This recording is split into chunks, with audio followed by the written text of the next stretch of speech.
नमस्कार भक्तों, जय मां पद्मावती, जय गुरुदेव। 10 सितंबर 2023 रविवार को भाद्रपद माह की अजा एकादशी का व्रत रखा जाएगा। ऐसा माना जाता है कि इस एकादशी व्रत को करने और इसकी कथा का श्रवण करने मात्र से ही अश्वमेध यज्ञ की फल की प्राप्ति हो जाती है। अजा एकादशी के दिन सूर्योदय व्रत की शुरुआत हो जाती है और अगले दिन गोवत्स द्वादशी पर इसका समापन होता है। इस साल अजा एकादशी का व्रत बेहद शुभ संयोग लेकर आ रहा है, जिससे इस दिन का महत्व और भी दुगना हो गया है। अजा एकादशी का व्रत के प्रभाव और इन शुभ योगों की वजह से व्रती के घर में बरकत, मां लक्ष्मी और समृद्धि का वास होगा, क्योंकि इस दिन रवि पुष्य योग, सर्वार सिद्धि योग, बुधादित्य योग बन रहा है। एकादशी के दिन रवि पुष्य योग में विष्णु जी की पूजा करने से घर में धन ऐश्वर्य की प्राप्ति होती है, मां लक्ष्मी का आशीर्वाद प्राप्त होता है। वहीं सर्वार सिद्धि योग में की गई पूजा पाठ मंत्र जाप सिद्ध हो जाते हैं, कार्यों में सफलता मिलती है। रवि पुष्य योग 10 सितंबर 2023 को शाम 5:06 से शुरू होकर 11 सितंबर की शाम 6:04 तक रहेगा।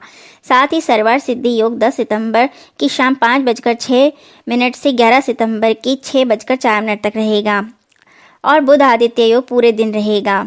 ऐसे में शुभ पूजा मुहूर्त सुबह 7:37 से 10:44 तक रहेगा 10 सितंबर को, तथा व्रत की पारणा सुबह 6:04 से 8:33 तक रहेगी 11 सितंबर को। इन खास संयोगों में दक्षिणावर्ती शंख, सोने चांदी की वस्तु, श्री यंत्र घर में लाने से बरकत का वास होता है। ये वस्तु लंबे समय तक व्यक्ति को धन का लाभ देती हैं। एकादशी के दिन डंठल वाले पान के पत्ते पर रोली या कुमकुम से श्रीम लिखकर भगवान विष्णु को अर्पित करें, फिर नारियल का भोग लगाएं। कहते हैं इससे नौकरी और व्यापार में कई गुना तरक्की मिलती है और बिगड़ी किस्मत भी बन जाती है। रवि पुष्य योग में भगवान श्री कृष्ण की पूजा करने से शुभ फलों की प्राप्ति होती है। इस दिन शुभ योग में उन्हें पीले वस्त्र पहनाएं। इसके अलावा पीले पूजन के बाद कान्हा जी को बूंदी या फिर लड्डू का भोग लगाएं। ऐसा करने से संतान प्राप्ति में आ रही बाधाएं दूर होती हैं और धन की वृद्धि होती है।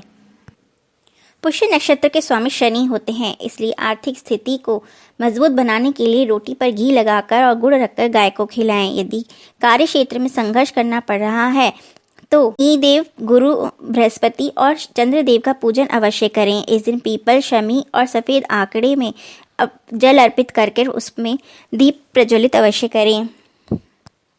अगर मेहनत करने के बाद भी आप बचत नहीं कर पा रहे हैं तो माँ लक्ष्मी के सामने घी का दीपक जलाकर श्री सूक्त का पाठ करें तथा उनसे बरकत के लिए प्रार्थना करें। बड़ के पत्ते को घर लाकर जल से धोकर शुद्ध कर लें और उस पर हल्दी से स्वास्तिक बनाकर तिजोरी में रखें। माँ लक्ष्मी को साबूदाने की खीर बनाकर भोग लगाएं और प्रसाद स्वरूप बांटें। सुख समृद्धि के लिए भगवान लक्ष्मी नारायण को शहद का भोग लगाएं। घर में यदि क्लेश रहता है तो कपूर के साथ पीली सरसों जलाकर भगवान लक्ष्मी नारायण की आरती करें। जो लोग तुलसी का सम्मान करते हैं और तुलसी की पूजा करते हैं, उनके घर में माँ लक्ष्मी, विष्णु जी हमेशा ही विराजमान रहते हैं और उनके घर पर सदा उनका आशीर्वाद बना रहता है। इसलिए तुलसी पूजन अवश्य करें। शिवलिंग पर दूध, कच्चा दूध या जल से अभिषेक करके रोग मुक्ति के लिए प्रार्थना करें। इस दिन पितरों को भी मनाना उत्तम रहता है, इसलिए पितृ स्तोत्र का पाठ करें और पितरों से अपनी की गई भूलों की क्षमा याचना करें तथा पितृ गायत्री मंत्र बोलें। ओम देवताभ्यम पितृभ्यश्च महायोगिभ्य एव च नमः स्वाहाय स्वाधाय नित्यमेव नमो नमः। ओम पितृभ्यो नमः। इस तरह पितृ गायत्री मंत्र बोलकर पितरों को मनाना चाहिए। पूजा के दौरान एक लाल कपड़े में पीली सरसों बांधकर सिंदूर लगाकर रख लें। जब भी कोई ज़रूरी काम से जाना हो तो यह पोटली लेकर जाएं, आपका काम अवश्य ही बनेगा।